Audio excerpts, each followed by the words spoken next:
आज़म मलिक।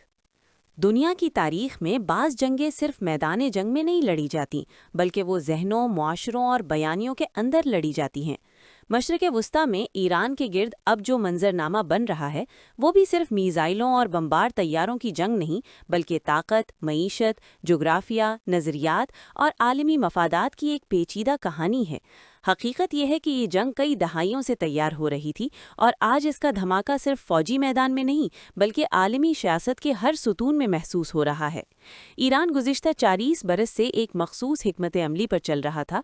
इस हिकमत अमली का बुनियादी सुतून ये था कि बराह रास्त जंग के बजाय खित्ते में प्रॉक्सी नेटवर्क के जरिए असर व रसूख बढ़ाया जाए। लुबनान में हिजबुल्लाह, इराक में शिया मिलीशियाएं, शाम ने असद हुकूमत की हिमायत और यमन में हूती तहरीक, ये सब इसी हिकमत अमली के सुतून थे। इस मॉडल ने ईरान को कई बरस तक खित्ते में एक बड़ी ताकत का तासुर दिया।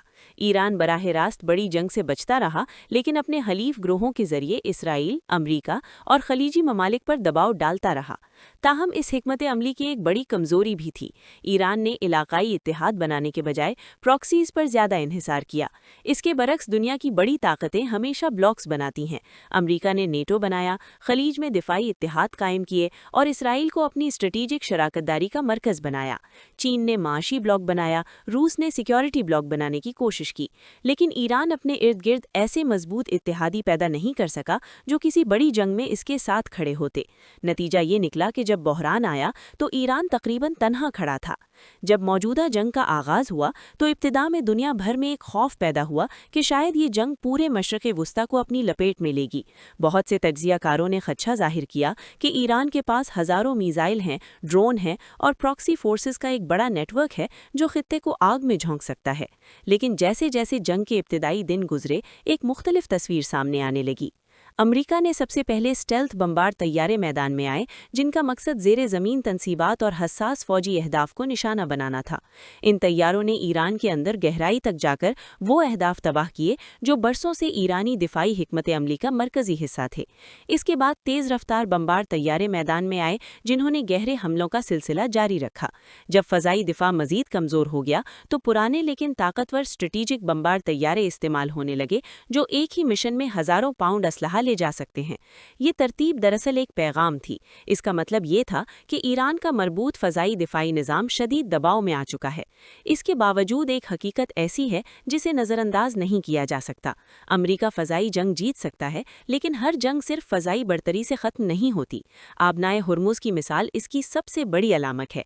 दुनिया की तकरीबन 20% तेल सप्लाई इस तंग समंदरी रास्ते से गुजरती है। अगर यहाँ जहाज़ रानी मुतासिर होती है तो इसका असर सिर्फ खलीज या ईरान तक महदूद नहीं रहता, बल्कि पूरी आलमी मईशत तक पहुंचता है। इस जंग का एक और पहलू भी है जो अक्सर जज्बाती मुबाहिसों में नज़रअंदाज हो जाता है: उम्मत मुस्लिमा की बेदारी का सवाल। हकीकत यह है कि बैनुल-अक़वामी सियासत जज्बात के बजाय मफादात पर चलती है। हर मुल्क अपनी मईशत, अपनी सलामती और अपने कौमी मफाद के मुताबिक फैसले करता है। पाकिस्तान की मिसाल ही ले लीजिए। पाकिस्तान एक बड़ी फौजी ताकत ज़रूर है, लेकिन इसकी मईशत शदीद दबाव में है। ऐसे हालात में किसी बड़े इलाकाई तसादुम में बराह रास्त मुदाखलत पाकिस्तान के लिए मुमकिन नहीं। खलीजी ममालिक की सूरत हाल भी इसी तरह है। वो ईरान के साथ मुकम्मल मुहाज़ाराई नहीं चाहते, लेकिन वो अपनी मईशत और तवानाई के निज़ाम को भी खतरे में नहीं डाल सकते।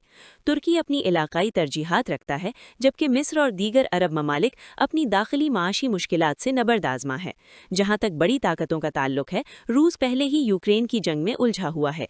चीन अगरचे आलमी ताकत है, लेकिन वो बराह रास्त फौजी तसादम में शामिल होने से गुरेज करता है। इस पूरे मंजरनामे में सबसे बड़ा फ़ायदा किसको हो सकता है? इस सवाल का जवाब आसान भी है और पेचीदा भी। इसराइल के लिए ईरान की फ़ौजी सलाहियतों की कमज़ोरी एक बड़ी स्ट्रेटेजिक कामयाबी हो सकती है। अमरीका भी खित्ते में ताकत के तवाज़ुन को इस तरह ढालना चाहता है कि ईरान की अस्करी ताकत महदूद हो जाए और खलीज में अमरीकी इत्तेहादी ज़्यादा महफूज महसूस करें। लेकिन यहाँ एक ख़तरा भी मौजूद है। तारीख़ बताती है कि जब भी अमरीका ने किसी खित्ते में हुकूमतें गिराने या निज़ाम बदलने की कोशिश की, इसके बाद इस्तेहकाम कभी नहीं आया। इराक, लीबिया और सीरिया की مثالیں इस हकीकत की गवाह हैं। इस तमाम सूरत-ए-हाल का सबसे अफसोसनाक पहलू ये है कि आम लोग अक्सर जज्बाती नारों और सोशल मीडिया के बयानियों में उलझ जाते हैं। हकीकत ये है कि जंगें नारेबाजी से नहीं, मईशत, टेक्नोलॉजी, इत्तेहाद और तवीलुल मुद्दत हिकमत अमली से जीती जाती हैं। ईरान ने बरसों तक एक जारहाना इलाकाई हिकमत अमली अपनाई, लेकिन इसके साथ साथ मजबूत इलाकाई इत्तेहाद और मुस्तहकम माशी बुनियादें न बना सका। यही वजह है कि आज जब वो एक बड़ी जंग के दहाने पर खड़ा है तो इसके पास जज्बाती हिमायत तो बहुत है, मगर अमली मदद बहुत कम। उम्मीद है कि हमारी काविश आपको पसंद आई होगी। बराए मेहरबानी इस चैनल को सब्सक्राइब करें, वीडियो लाइक करें। अल्लाह ताला आप सबका हामी व नासिर हो।